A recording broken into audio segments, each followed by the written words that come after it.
De l'any 1967 nosaltres recordem l'estiu de l'amor.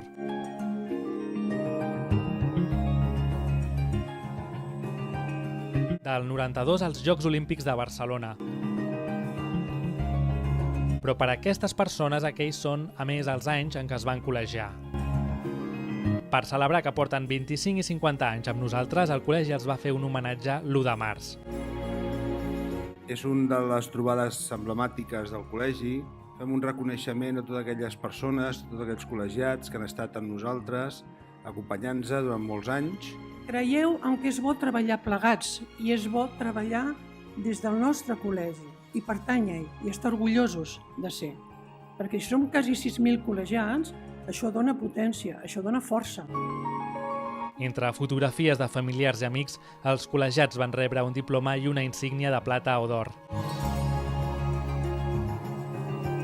En nom dels homenatjats, Gonçal Corral va dirigir unes paraules. Penso que el col·legi és la nostra cabanyeta de bosc, on ens sentim protegits de tot l'exterior.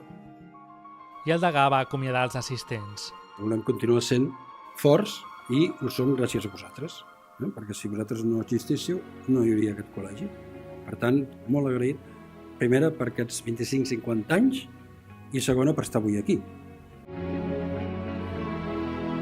És un acte per reconèixer la fidelitat, sí, però sobretot una celebració. El col·legi els ha acompanyat i els ha vist créixer professionalment fins al que són ara. La professió és forta, també, gràcies a vosaltres.